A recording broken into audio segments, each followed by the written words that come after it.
భారత్లో corona virus వ్యాప్తి కొనసాగుతోంది. నిత్యం వందలాది కొత్త కేసులు వెలుగు చూస్తున్నాయి. గడిచిన 24 గంటల్లో దేశవ్యాప్తంగా 269 కొత్త కరోనా కేసులు నమోదయ్యాయని కేంద్ర ఆరోగ్య మంత్రిత్వ శాఖ తెలిపింది. ఇవి ఉదయం 8 గంటల వరకు దేశంలో 269 కొత్త కేసులు నమోదయ్యాయి. ఈ కేసుల్లో అత్యధికంగా కర్ణాటకలో 132 కేసులు నమోదు కావడం గమనార్హం. ప్రస్తుతం దేశంలో యాక్టివ్ కేసుల సంఖ్య 7,400కి పెరిగింది. కేరళలో 2,109, గుజరాత్లో 1,437, పశ్చిమ బెంగాల్ 747, ఢిల్లీ 672, మహారాష్ట్ర 613, కర్ణాటక 527 కేసులు నమోదయ్యాయి. నిన్న ఒక్కరోజే 9 మంది మృతి చెందినట్లు తెలిపారు. దీంతో ఈ ఏడాది జనవరి నుంచి ఇప్పటి వరకు కరోనాతో మృతి చెందిన వారి సంఖ్య 87కి చేరుకుంది. ఇంతవరకు కరోనా నుంచి కోలుకున్న వారి సంఖ్య 11,000 మార్క్ను దాటింది. మొత్తం 11,967 మంది వైరస్ బారి నుంచి బయటపడినట్లు ఆరోగ్య మంత్రిత్వ శాఖ వెల్లడించింది.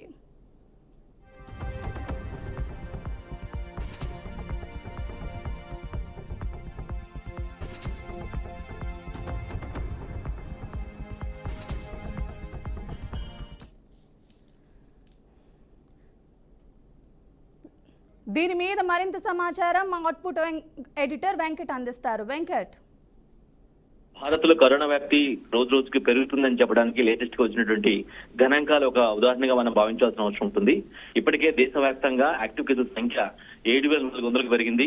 వీటిలో అత్యధికంగా కేరళలో 2,109 కేసులు నమోదవటం కొంత భయాందోళన కలిగిస్తుంది. గుజరాత్ లో 1,437, ఆ తర్వాత పశ్చిమ బెంగాల్లో 747 కేసులు, ఆ తర్వాత దేశ రాజధాని ఢిల్లీలో 672, మహారాష్ట్రలో 613 కేసులు, కర్ణాటకలో 627 కేసులు యాక్టివ్ కేసులు నమోదయ్యాయి. ప్రస్తుతం అవి అయితే కేసుల సంఖ్య రోజు రోజుకి పెరిగిపోతుండడం ఆందోళన కలిగిస్తుంది. ఎప్పటికప్పుడు కేంద్ర ప్రభుత్వం ఆయా రాష్ట్ర ప్రభుత్వాలకు చాలా స్పష్టమైనటువంటి సంకేతాలు పంపిస్తుంది, ఆదేశాలు జారీ చేస్తుంది. చాలా అలర్ట్ గా కాన్షియస్ గా ఉండాల్సిన అవసరం ఉంది.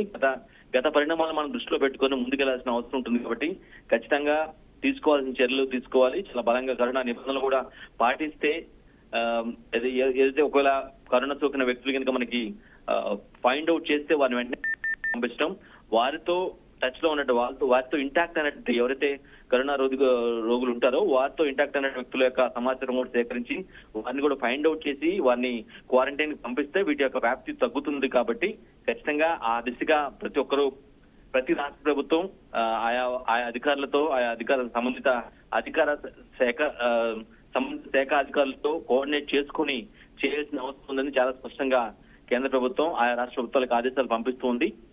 ఆందోళన కలిగించే విషయం ఏంటంటే నిన్న ఒక్కరోజే కరోనా వల్ల 9 మంది మృతి చెందినట్లు వైద్యులు ఇప్పటికే ప్రకటించారు.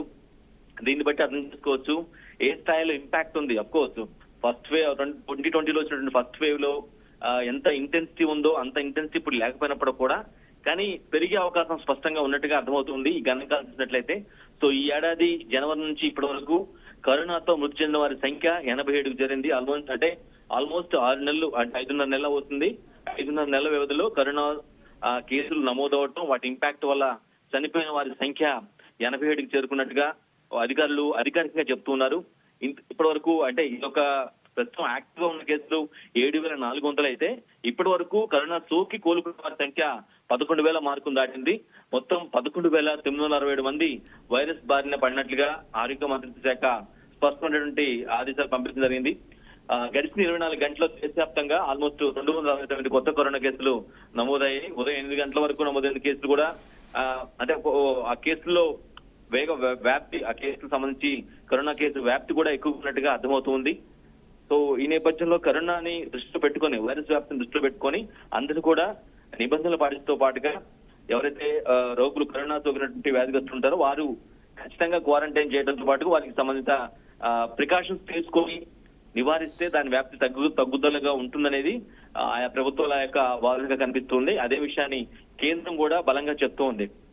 ముఖ్యంగా కేరళ, గుజరాత్, పశ్చిమ బెంగాల్, ఢిల్లీ, మహారాష్ట్ర, కర్ణాటకలో అత్యధికంగా కేసులు నమోదవుతున్నాయి. అంటే వీటి సంఖ్య ఆయా రాష్ట్రాల్లో కొంత ఎక్కువగా ఉన్నట్లుగా అర్థమవుతూ ఉంది. ఏపీ, తెలంగాణలో కూడా కేసులు నమోదవుతున్నప్పుడు కూడా వాటి ఇంటెన్సిటీ అయితే తీవ్రంగా వాటి యొక్క నమోదు కావచ్చు, లేదంటే వాటి వ్యాప్తి పెద్దగా లేదు అని చెప్పవచ్చు. ఓవరాల్ గా దీన్ని కంట్రోల్ చేసుకోవాల్సిన బాధ్యత అయితే ఖచ్చితంగా ఆ రాష్ట్ర ప్రభుత్వాలపై ఉంటుంది శ్రీయావర్ణ. Thank you Venkat.